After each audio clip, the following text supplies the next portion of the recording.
Hello guys, once again Ijaz Hidayat आपकी खिदमत में हाजिर है। तो शिंजा, आज क्या डिस्कशन करने जा रहे हैं? रेडी आज ये डिस्कशन करेंगे कि आपके एक फॉलोवर हैं आकाश यादव, उन्होंने आपसे एचसीटी के बारे में पूछा एक्चुअली था। पिछली दफा जो आपने सवाल था वो अनब का था, आकाश का नहीं। तो हमने आकाश का नहीं, तो आकाश का सवाल ये था एचसीटी का। हेमेटोक्रेट बाईपास पे पीडियाट्रिक और अडल्ट में कितनी होनी चाहिए, यही सवाल था ना।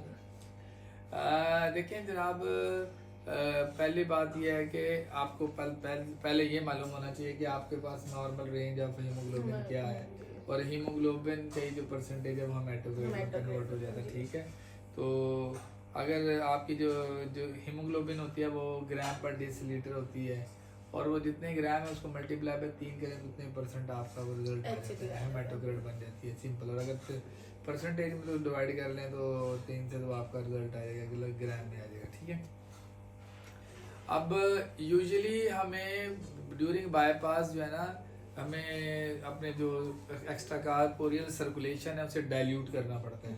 डाइल्यूट नहीं करेंगे तो हमारी जो है ना ऑक्सीजनेशन वो इनएडुकेट होगी। नंबर 2, क्योंकि उसकी हाई विस्कोसिटी से आप ब्लड ट्रांसफ्यूजन जो है ना टुवर्ड द पेशेंट बहुत कम होगी, क्योंकि वो ट्यूब से लेकर ना वो प्लास्टिक की ट्यूब में ब्लड रह जाएगा, उसकी मूवमेंट स्लो हो जाएगी गाढ़ेपन की वजह से। ठीक है, मूवमेंट स्लो हो जाएगी, यानी ऑक्सीजन की रिक्वायरमेंट, और उसकी बात यह है कि वो टिश्यू तक ब्लड ही नहीं जा पाएगा ना, वो तो ट्यूब से मूव करने में डिले होगा बहुत ज्यादा। और प्लस ये होगा कि वो रोलर्स पंप आप यूज करते हो तो उससे डिस्ट्रक्शन हेमोलाइसिस यानी सेल की तोड़ फोड़ हो जाएगी, जो कि फिर गुर्दों पे भी इफेक्ट होगा और बाकी जो और वाइटल ऑर्गन्स पे भी इफेक्ट उनका पड़ेगा। सो आइडियल जो है ना आपकी हीमोग्लोबिन पंप के ऊपर होनी चाहिए तकरीबन हेमेटोक्रेट में अगर हम बात करें में तो इट शुड बी 25 to 30% आपकी होनी है।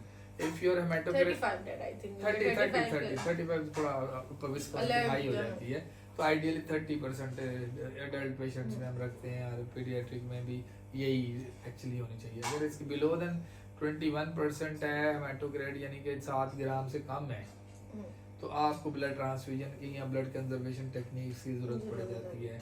ये दोनों ही फार्मूले जो ना पीडियाट्रिक में भी फिट होते हैं और अडल्ट में भी होते हैं।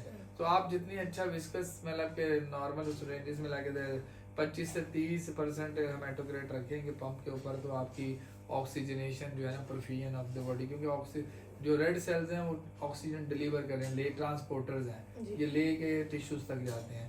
तो टिश्यूज में ऑक्सीजनेशन की डिलीवरी की मैटर करती है।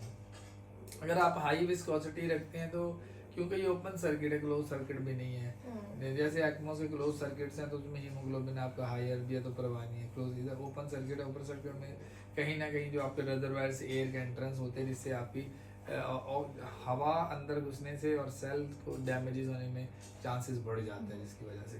तो आइडियल आपका जो है ना, आकाश यादव था सवाल करने वाला, तो बेटा आइडियली आप 25 से 30% हेमेटोक्रेट आप पंप पे रखें, और आपका यूरिन आउटपुट अच्छा होना चाहिए। परफ्यूजन एडिक्वेसी देखने के लिए आपका SpO2 जो है 65 एंड अबव होना चाहिए ऑन पंप, और आपका यूरिन आउटपुट 1 cc पर kg पर आर के हिसाब से होना चाहिए। और अगर आपको हीमोग्लोबिन की रिक्वायरमेंट है बिलो देन 21% है, तो आप ब्लड ऐड कर सकते हैं। ब्लड ऐड कर सकते हैं, जैसे पंप जाने से पहले हम रैप परफॉर्म कर सकते हैं। ब्लड कंजर्वेशन टेक्निक जिसमें आपके पास रैप भी आता रैप है, आ जाता है, आपके पास सेल सेवर आ जाता है, हीमो हीमोफिल्टर आ जाते हैं, और प्लस ये है कि पीडियाट्रिक सर्जरी में सर्किट शॉर्ट सर्किट्स की, जैसे शॉर्ट ट्यूबिंग्स के साथ आप सर्किट को मिनिमाइज सर्किट लेंथ को करते हैं, उसके अलावा ब्लड एग्जैक्टली। तो hope your answer is clear, और अगर फिर भी कोई क्वेश्चन है तो हमसे आप रुजू करें, आप नीचे कमेंट्स करें, तो हम इसको ठीक रिजॉल्व करेंगे। और इससे मैं इस वीडियो के एंड में मैं उन तमाम बच्चों को नाम बनाम थैंक्स कर रहा हूँ जो आजकल कमेंट्स मुझे रेगुलर कर रहे हैं। उनमें से एक अनब था, आकाश है, और एक सना अना खान थी, और एक ब्लैक समथिंग करके किसी का आईडी के साथ भी थे। तो जरा देखें कौन कौन था, जरा देखो इसमें।